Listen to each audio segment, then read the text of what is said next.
राम राम नमस्कार। हरियाणा तक देख रहे हैं आप और सोनिया सत्तानीता मेरा नाम है।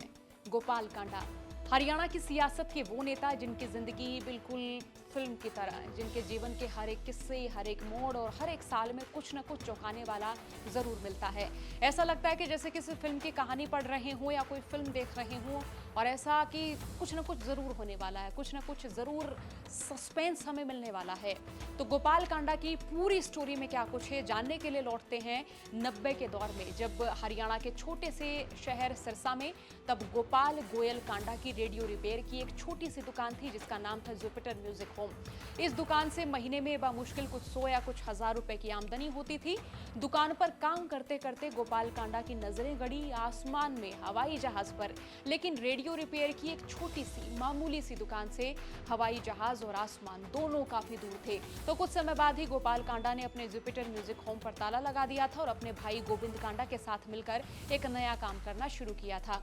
इस बार गोपाल कांडा ने जूते और चप्पल की दुकान खोली जिसका नाम रखा कांडा शू कैंप। ये दुकान चल पड़ी और फिर दोनों भाइयों ने बिजनेस बढ़ाते हुए खुद जूता बनाने की फैक्ट्री खोल ली थी और अब दोनों भाई जूता बनाते और अपनी दुकान में बेचते थे। कहते हैं कि जब पैर धरती पर हों और निगाहें आसमान पर हों तो दिल और दिमाग की गति तेज हो ही जाती है। और इसी गति के साथ गोपाल कांडा ने बड़े बिजनेसमैन, बिल्डर्स और नेताओं से ताल्लुकात बढ़ाने शुरू किए। गोपाल कांडा की दोस्ती बंसीलाल के बेटे चौधरी सुरेंद्र से हुई और बंसीलाल के बेटे सुरेंद्र के करीब आए तो अचानक रसूख बढ़ना शुरू हो गया। फिर बंसीलाल की सरकार गई तो गोपाल कांडा ने दोस्ती का हाथ बढ़ाया ओम प्रकाश चौटाला के बेटे अजय चौटाला की ओर। धीरे धीरे इनेलो नेताओं के साथ भी गोपाल कांडा के ताल्लुकात बनते गए, बढ़ते गए।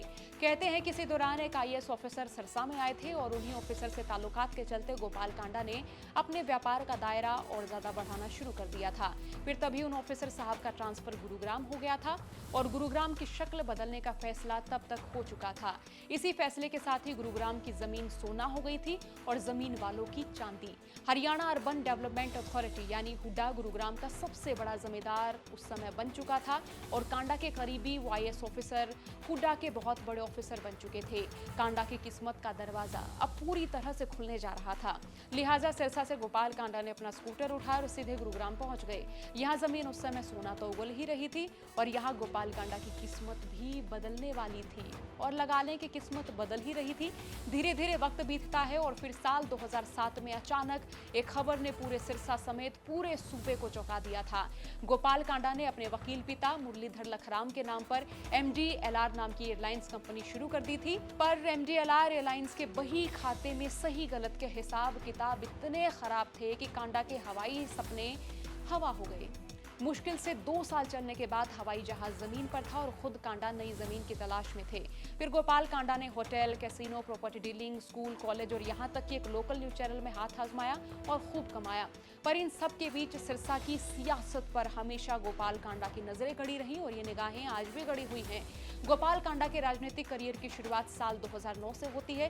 इस साल इन्हें इनेलो से टिकट नहीं मिला था तो इन्होंने निर्दलीय उम्मीदवार के तौर पर चुनाव लड़ा और वो 6000 से ज्यादा वोटों से चुनाव जीत गए थे। नसीब देखिए दोस्तों कि साल 2009 में 90 सदस्यों वाली विधानसभा में कांग्रेस को 40 सीटें मिली थी। तो जाहिर सी बात है सरकार बनाने के लिए निर्दलियों का सहारा तो लेना पड़ेगा और बिना किसी कीमत के भला कौन किसका साथ देता है। खबरें रही कि विधायकों ने अपने अपने हिसाब से समर्थन देने की अपनी अपनी कीमत वसूली और गोपाल कांडा ने भी ऐसा ही किया और हुड्डा राज में बन गए गृह राज्य मंत्री। बाद में वो शहरी निकाय, वाणिज्य और उद्योग मंत्री भी बने। एयर होस्टेस गीतिका मामले में साल 2012 में गोपाल कांडा को हुड्डा सरकार में अपने मंत्री पद से इस्तीफा देना पड़ा था। कांडा को इस मामले में 18 महीनों तक जेल में भी रहना पड़ा था। फिर मार्च 2014 में इन्हें जमानत मिली जो सह आरोपी अरुणा चड्डा को हाई कोर्ट से मिली जमानत के आधार पर मिली थी। जेल से निकलने के बाद गोपाल कांडा ने हरियाणा लोकहित पार्टी की स्थापना की और साल 2014 का विधानसभा चुनाव लड़ा जिसमें गोपाल कांडा को हार का सामना करना पड़ा था। साल 2019 में गोपाल कांडा ने चुनाव लड़ा लेकिन समय के साथ साथ गठबंधन सरकार को भी सहारा देते रहे हैं, कभी खुलकर तो कभी पर्दे के पीछे, और अब तो खुलकर ही हाथ से हाथ मिलाते हुए साथ देते हुए नजर आ रहे हैं। साल 2019 में चुनाव होने के बाद जैसे ही खबरें मिली कि गोपाल कांडा खुलकर बीजेपी को समर्थन दे रहे हैं तो माहौल ऐसा बना कि बीजेपी को गोपाल कांडा को मंत्री बनाना या फिर इनका समर्थन लेना खतरे से खाली नहीं लगा। तो अब की बार गोपाल कांडा किंग मेकर बनते बनते रह गए और इनके भाई गोविंद कांडा भाजपा में हैं, जो ऐलनाबाद से बीजेपी की टिकट पर उपचुनाव लड़ चुके हैं और अभय चौटाला से हार का सामना कर चुके हैं। सत्ता के करीब आना, फिर जेल जाना और फिर से सत्ता के करीब आना, है ना बिल्कुल फिल्मी कहानी जैसा।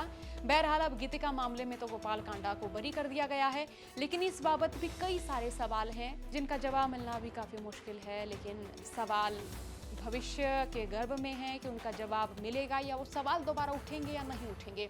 बहरहाल ये जो तमाम स्टोरी आप लोगों तक हमने साझा की, इस मार्फत आपका क्या सोचना है, राय रखिएगा। साथ ही चौबरदे की खबरों के लिए बने रहिएगा हरियाणा तक के साथ। राम राम।